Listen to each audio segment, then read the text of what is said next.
Что на самом деле лучше всего работает в малом бизнесе по моему опыту? Ситуация вин-вин случается только тогда, когда вы и ваш заказчик становитесь партнерами. Что это значит?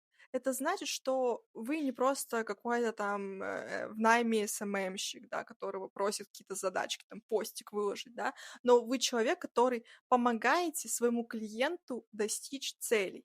Но, в свою очередь, клиент делает все, чтобы помочь вам. Он дает вам нормальный бюджет, он с вами хорошо коммуницирует, уважает ваши границы.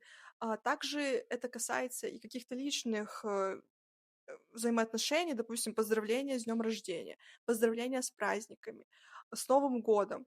То есть все вот такие моменты партнеры, они делятся, и они друг другом обговаривают. Поэтому очень важно, чтобы вы взаимодействовали с вашими заказчиками и, клиентами на таком человеческом, отношении и были классными партнерами, которые взаимовыручают друг друга.